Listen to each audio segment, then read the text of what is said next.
Não encoste em mim, negro! Não foi um sussurro. Não foi dito por engano. Foi lançado em voz alta, como uma sentença social diante de dezenas de pessoas. Uma mulher branca, vestida de poder, gritou com segurança o que muitos só ousam: pensar em silêncio. Mas naquela manhã, ela gritou. E naquele instante, selou o próprio destino. O preconceito se sente invencível até ouvir o sobrenome certo. E é sempre o silêncio de alguém humilhado que precede o barulho da verdade. A cena aconteceu numa repartição pública no centro da cidade. Um prédio cinzento, com recepção iluminada por janelas grandes e vidro fosco, onde o vai e vem de pessoas escondia pequenas histórias sendo esmagadas por burocracias. A sala estava cheia. O ar-condicionado fazia mais barulho do que efeito. E como toda segunda-feira, rostos cansados disputavam senhas com esperança de sair dali antes do almoço. Renata Bastos entrou no local como quem não está acostumada a esperar. Terno azul marinho, salto médio, maquiagem impecável e uma expressão que dizia: "O mundo existe para me servir". Conhecida no ramo imobiliário, colecionava aparições em revistas de negócios e eventos elitistas. Seu sobrenome era uma chave mestra, que abria portas sem precisar bater. Ela mal olhou para os lados. Caminhou até o balcão, observando a fila com desprezo contido, e soltou a bolsa pesada na cadeira da frente. "Essa está vaga", disse alguém. "Agora não está mais", respondeu ela sem nem encarar.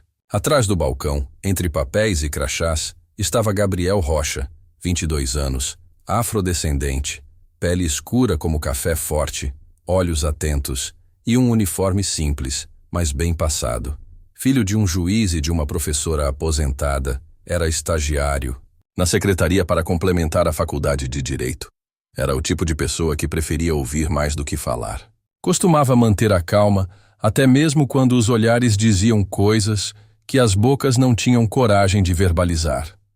Ele caminhava pelo salão orientando as pessoas, com uma prancheta e um bloco de senhas na mão. Quando se aproximou do balcão, estendeu a mão para ajudar uma senhora a se levantar. Um gesto comum, gentil. Mas ao recuar, passou muito próximo de Renata, que bufou alto e deu um passo para trás. "Dá para manter distância?", ela disse com a testa franzida. Gabriel parou sem entender. "Perdão, senhora. Foi sem querer." Ela se virou com mais firmeza.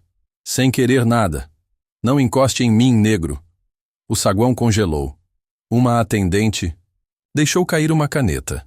Um idoso parou de preencher seu formulário. Uma criança segurou a mão da mãe com força. Ninguém esperava aquilo, mas todos ouviram. Gabriel abaixou os olhos. Respirou. Tentou sorrir por instinto, como fazia desde os 9 anos para disfarçar o desconforto. Mas naquele momento, o sorriso não veio. Veio a lembrança. "Você vai precisar aguentar muito, meu filho", dizia sua mãe anos atrás. "Mas nunca se curve. Nunca se torne o que eles esperam que você seja." O salão seguia em silêncio. Renata, percebendo o incômodo ao redor, tentou se justificar. "Desculpem, é que eu me assustei. Ele chegou muito perto." Uma mulher murmurou. "Ninguém encostou em você." Um homem mais atrás completou. "E se tivesse encostado?" "Qual o problema?" Renata não respondeu. Apenas virou o rosto e voltou a mexer na bolsa, como se aquilo fosse resolver a cena que ela mesma havia criado. Gabriel recolheu os papéis do chão. A senhora, a quem havia ajudado, lhe lançou um olhar terno e disse baixinho: "Obrigada, meu filho." Ele assentiu com os olhos marejados, mas não disse uma palavra. Foi então que a porta de vidro da recepção se abriu com um sopro de vento e gravidade. Um homem alto, negro, de terno escuro e postura que impunha silêncio, entrou. Os passos eram firmes, os olhos afiados, e na lapela do paletó, uma insígnia dourada da Justiça Federal brilhava sob a luz natural. Ele não olhou para ninguém.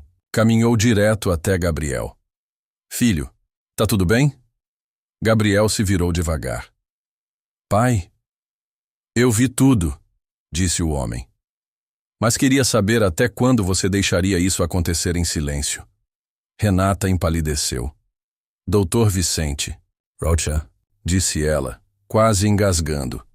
Ele a encarou como quem já leu a sentença. A senhora quer repetir o que disse? Ela não respondeu. Ele não insistiu. Apenas virou-se para o filho e disse: é com gente como você que o futuro pode confiar. Não pelo que te fizeram hoje, mas pelo que você se recusou a devolver. Naquela manhã, Renata foi embora em silêncio. Mas Gabriel ficou. Ficou para continuar sendo quem sempre foi. Alguém que escolhe não gritar, mas nunca mais se calar. Aquela manhã passou como um vendaval. Mas Gabriel sabia que algumas rajadas não terminam quando o vento para. Elas continuam soprando dentro da mente. E o que aconteceu naquela recepção não terminou quando Renata foi embora. Na verdade, estava só começando. A moça que gravou parte da cena não teve intenção de divulgar, mas compartilhou com um amigo que compartilhou com outro. Em menos de 24 horas, o vídeo estava no Twitter com mais de 10.000 visualizações. Sem legenda. Só a frase, o ambiente e o silêncio constrangido após o grito. Gabriel acordou no dia seguinte com o celular vibrando sem parar. Mensagens de desconhecidos, print do vídeo. Gente pedindo para ele falar, denunciar, dar entrevista. Ele não queria nada daquilo. Eu não sou símbolo de nada, pai. Eu só queria viver em paz. Vicente respondeu com serenidade, como quem já havia enfrentado aquilo mais vezes do que gostaria. Quando a gente não escolhe o lugar onde colocam a gente, o mínimo que podemos fazer é escolher o que vamos fazer ali. Você foi colocado no centro. Agora decida. Vai sair andando ou vai fazer valer a caminhada? Gabriel lembrou do que ouviu a vida toda. Você carrega o meu sobrenome, filho. Mas mais do que isso, você carrega a responsabilidade de não abaixar a cabeça para quem se alimenta de arrogância. Ele olhou o vídeo de novo. Pausou na parte em que estava com os olhos baixos. Aquilo o doeu mais do que o grito. Naquela tarde, Gabriel escreveu algo no bloco de notas do celular. Não era um desabafo, nem um texto viral. Era simples. Ele só queria dizer o que ninguém disse a ele quando era pequeno. Se você já ouviu o que eu ouvi e ficou quieto como eu fiquei, saiba. Não foi covardia, foi sobrevivência. Mas agora, talvez, seja a hora de viver. Ele postou. Sem hashtags, sem legendas. Apenas isso. Em menos de 2 horas, a publicação já tinha mais de 50.000 curtidas. Chama Gabriel Rocha. Não encoste em mim, cara, silêncio. Não é consentimento. As hashtags se multiplicaram sem ele pedir, e ele virou símbolo, mesmo sem querer. Do outro lado da cidade, Renata Bastos dava uma entrevista para tentar salvar sua imagem pública. A internet tira tudo do contexto. Mas a senhora disse o que foi gravado. Eu estava assustada, só isso. Pela cor dele? Renata travou. A câmera não perdoou. Gabriel foi procurado por uma ONG. Queriam que ele falasse num encontro sobre juventude negra no serviço público. Ele hesitou. Eu não sou bom com palavras. Vicente respondeu. Você não precisa ser bom com palavras. Você só precisa dizer a verdade. E isso você tem de sobra. Na noite anterior ao evento, Gabriel quase desistiu. O mundo estava olhando demais. Ele não sabia lidar com aplausos. Seu maior medo não era falar, era se sentir um impostor. Mas aí sua mãe entrou no quarto e disse: o menino que cresceu ouvindo "não encoste em mim", agora vai subir num palco. Você já venceu, meu filho. Só não percebeu ainda.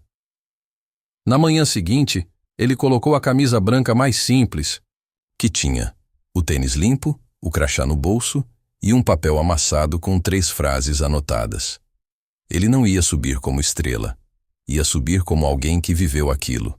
No auditório, quando o chamaram, ele respirou fundo, olhou a plateia e disse: eu não sou vítima, e nem herói. Eu sou só um homem que cansou de aguentar calado. Fez uma pausa. E se minha voz agora causa incômodo, talvez seja porque ela está dizendo o que sempre foi varrido para debaixo do silêncio. Aplausos. Não de euforia, de respeito. Ao sair, um senhor de terno se aproximou e disse: eu sou o diretor da repartição. Quero te pedir desculpas pessoalmente. Gabriel sorriu. Aceito, mas que seja a última vez que outro como eu precise ouvir aquilo para alguém entender que dói. Ele se virou, e pela primeira vez sentiu o chão leve, mas a história ainda não havia terminado. O vídeo já havia batido 500.000 de visualizações, mas para Gabriel, nada disso mudava o essencial. Ele ainda era o mesmo rapaz que voltava de ônibus para casa, que sentia o olhar atravessado de alguns, o elogio exagerado de outros, como se sua dignidade fosse uma novidade. As mensagens chegavam todos os dias. Você me representa. Finalmente alguém falou.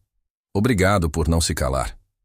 Mas junto delas vinham outras, mais discretas, mais calculadas, uma ligação da chefia da repartição, um convite para conversar fora do expediente. Um café pago por um assessor de um deputado estadual. Gabriel, a gente entende o que você passou.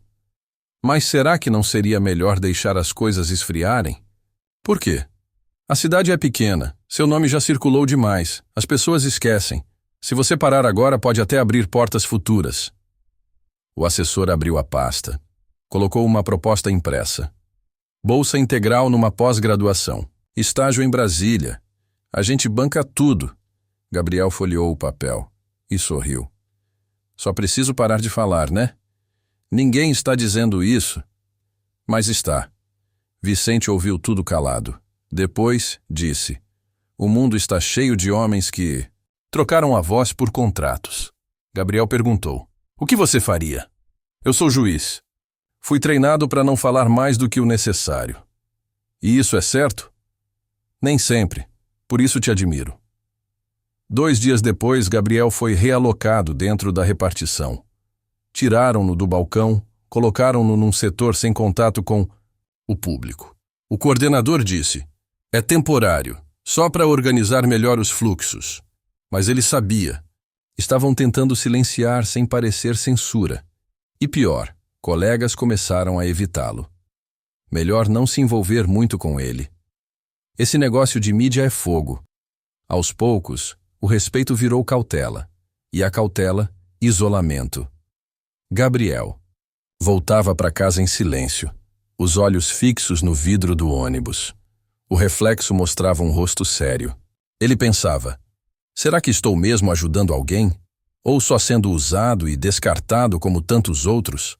No sábado, ele passou em frente à repartição. Parou. Entrou. Caminhou até o mesmo lugar onde ouvira o grito. Uma senhora da limpeza sorriu ao vê-lo. Oi, moço. Tudo bem? Sabia que eles colocaram câmera nova depois daquilo? É mesmo? Agora ninguém mais fala alto aqui. Ela riu. Ele também. Na saída, um rapaz jovem se aproximou. Eu gravei aquele dia também. Peguei o momento inteiro. Mostra sua reação. Mostra o abraço com seu pai. Você postou? Ainda não, mas quero te entregar. Gabriel recebeu o pendrive como quem recebe um pedaço da própria história de volta. Em casa, ele assistiu ao vídeo inteiro. Chorou. Não pela dor revivida, mas pela dignidade que havia conseguido manter. Ligou para o rapaz. Pode postar, mas com uma condição sem legenda sensacionalista. O que eu escrevo então? Escreve só. A elegância de quem não precisa gritar para vencer. E o título? Você escolhe. Eu já fiz a minha parte. O novo vídeo viralizou ainda mais do que o primeiro. Não era o grito da mulher que dominava a tela. Era o olhar de Gabriel. Era o abraço do pai. Era a postura. Era o contraste entre quem tem o poder de ofender e quem tem o poder de não se tornar igual. Na semana seguinte, uma jovem o parou no terminal de ônibus. Você é o rapaz do vídeo? Sou. Obrigada. Meu irmão sofreu algo parecido. Mas ele sempre achou que ninguém ligava. Gabriel sorriu. Agora ele sabe que alguém escuta. E isso já muda tudo. Vicente o aguardava no portão de casa. E aí? Vai aceitar a proposta de Brasília? Gabriel respondeu. Não. Vai. Recusar a bolsa? Vou usar a voz. Aqui mesmo. Com calma. Com firmeza. Então você escolheu o caminho mais difícil. Não, pai. Eu só escolhi o único que permite que eu me olhe no espelho de noite. O tempo passou, mas o nome dele continuava circulando. O que para alguns era apenas um viral passageiro, para muitos se tornara um símbolo. E mesmo sem pretensão de ser referência, Gabriel se via envolvido num movimento que não havia começado por escolha, mas que agora seguia por propósito. Gabriel foi convidado a retornar ao antigo setor na repartição, não como estagiário comum, mas como membro de um grupo de discussão interna sobre diversidade e inclusão. Um projeto que só existia no Minondos papel até que sua história estourasse. Queremos ouvir você, disseram. Não precisam me ouvir como vítima, só como alguém que cansou de fingir que está tudo bem. Nos meses seguintes, ele ajudou a construir um protocolo interno para denúncias de preconceito. Fez reuniões com diretores, participou da revisão do código de conduta da casa. Mas mais importante que isso, começou a ser ouvido com respeito, não com pena. No início, Gabriel falava com cautela. Agora, suas palavras tinham firmeza. Não gritava, não acusava, mas usava a verdade como quem carrega a faca afiada, com cuidado, mas sem hesitação.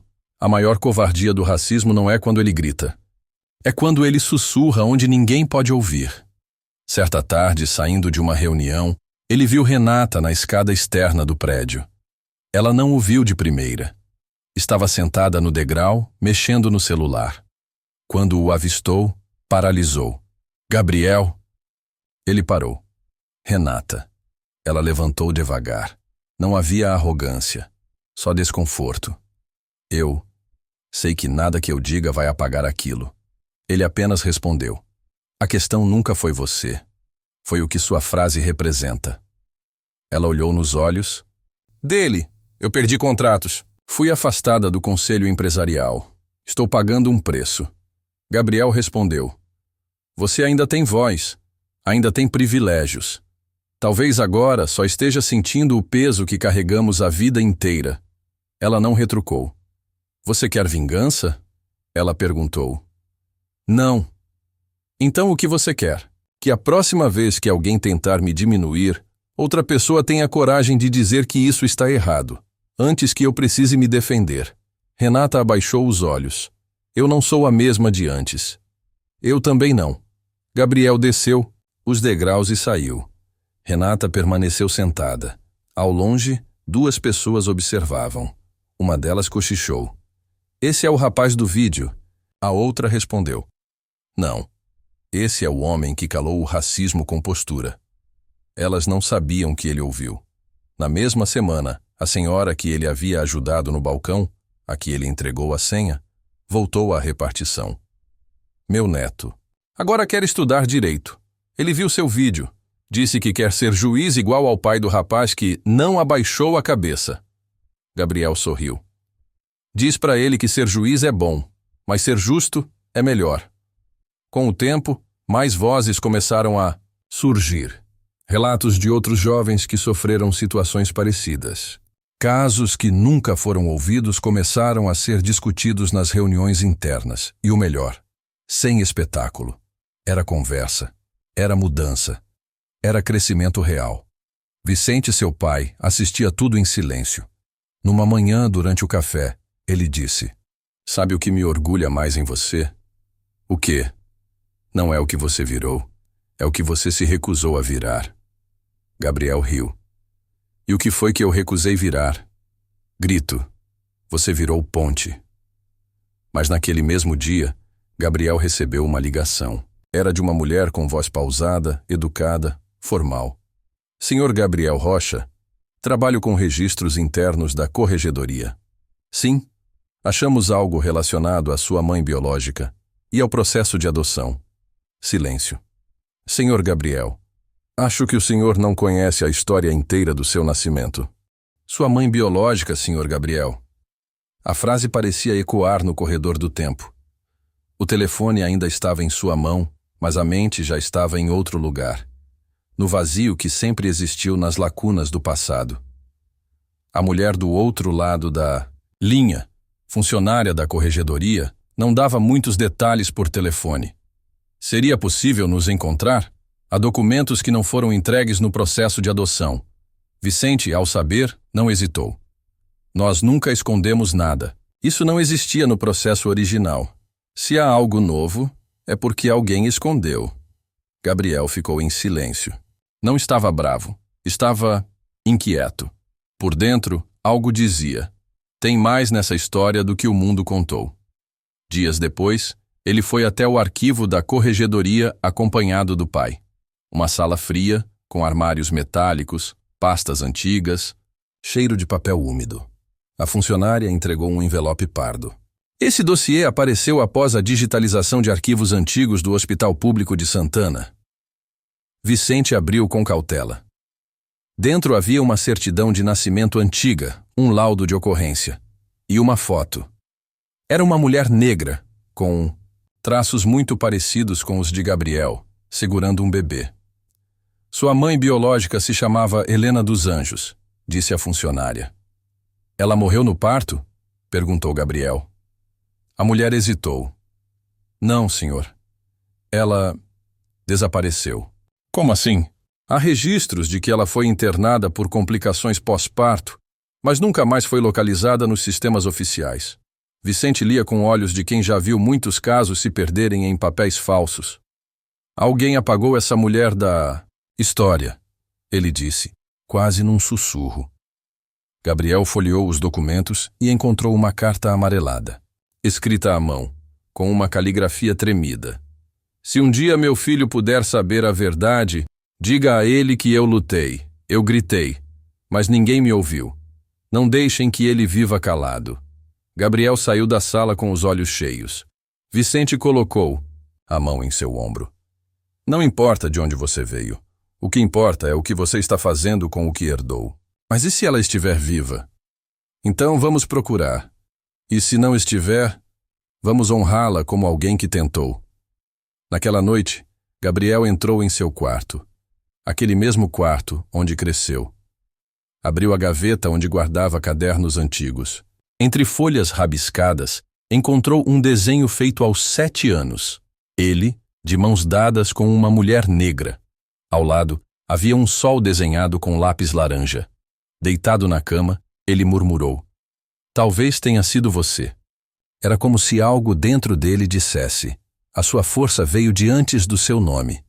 De alguém que lutou, gritou, foi silenciada, mas sobreviveu nele. No dia seguinte, ele foi convidado a participar de um fórum sobre racismo institucional. Subiu ao palco, mas dessa vez não falou só do presente. Antes de mim, veio uma mulher. Ela não tinha status, nem sobrenome forte, mas tinha coragem. Fez uma pausa. Ela foi apagada dos registros, mas vive em cada palavra que eu solto hoje. Outro silêncio. Dessa vez, cheio de reverência. Após a palestra, uma mulher de meia idade se aproximou. Oi! Você é filho da Helena? Gabriel travou. A senhora a conheceu? Trabalhei com ela. Ela era enfermeira do hospital. Ela está viva? A mulher abaixou os olhos. Eu não sei. Mas tem mais gente que lembra dela. Tem histórias que você precisa ouvir. Gabriel percebeu. Sua luta não era só dele. Não era só contra um grito no balcão. Era contra décadas de apagamento, de silêncios impostos, de histórias escondidas, como se gente preta não tivesse passado. No fim da noite, ele sentou com o pai no sofá. Pai, e se tudo isso for maior do que eu consigo carregar? Vicente respondeu. É maior, sim. Mas talvez por isso mesmo tenha te escolhido. Gabriel voltou à repartição, o mesmo lugar onde ouviu a frase que tentou dobrar sua existência.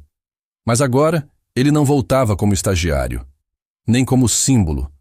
Voltou como coordenador do comitê de combate à discriminação institucional, um cargo que só passou a existir porque ele existiu primeiro com dignidade. O chão ainda era de porcelanato. As paredes ainda eram pálidas, mas o ar carregava outra memória. Na nova placa do setor havia uma frase: dignidade não é favor, é estrutura. Foi escolhida por ele. e ao circular entre os atendentes, viu um novo estagiário, negro, tímido, tentando entender o fluxo. Gabriel sorriu e disse: "Qualquer coisa, grita." O rapaz respondeu: "Eu grito baixo. Eu escuto mesmo assim." Em casa, à noite, Gabriel reabria os papéis sobre sua mãe biológica. Entre anotações, encontrou uma nova carta, escrita por uma enfermeira amiga de Helena. Ela sonhava que o filho teria voz. Disse que daria tudo para que ele nunca fosse apenas mais um. Gabriel fechou os olhos. "Você conseguiu, mãe." Com cuidado, colou a foto antiga de Helena num quadro pequeno e a colocou ao lado da estante. A imagem tinha rachaduras, mas era inteira o suficiente para dizer tudo. Vicente, o pai, entrou com 2 canecas de café. Para mim e para o coordenador, mais teimoso que essa cidade já teve. "Ainda acha que valeu a pena ter me adotado?" brincou Gabriel. "Você ainda pergunta isso?" "Às vezes." Vicente olhou com firmeza. "Filho, quando te vi pela primeira vez você não chorou. Só olhou para mim. Era como se dissesse: não vou dar trabalho, só preciso de espaço. E foi o que eu te dei. E hoje? Hoje você é o espaço, onde outras pessoas pretas podem respirar sem medo." Gabriel Rocha, filho de Helena dos Anjos, adotado por Vicente Rocha. De filho de uma mulher esquecida, a referência de uma cidade inteira. Na saída de um evento da prefeitura, ele viu Renata Bastos, agora mais discreta. Vestia simples, carregava um caderno. Gabriel. Renata. "Eu vim ouvir. Hoje, eu vim ouvir." Ele apenas acenou com a cabeça. Boa escolha. Ela se afastou. E pela primeira vez, não havia raiva, havia aprendizado. Em casa, Gabriel abriu o caderno antigo da infância. No final, encontrou a página onde escreveu com lápis mal apontado: "Um dia eu vou ser ouvido." Ele sorriu. "Você foi, pequeno, e ninguém mais vai calar a gente." A câmera imaginária se afasta. Na parede, a foto da mãe. Na estante, livros de direito e filosofia. No chão, tênis velho. No peito, um coração cheio de silêncio que virou resposta. Porque às vezes, o maior grito não é aquele que se escuta, é o que permanece em pé, quando todo mundo esperava que você caísse. E quando alguém disser: "Não encoste em mim, negro", que a resposta seja um nome que a sociedade inteira seja obrigada a aprender.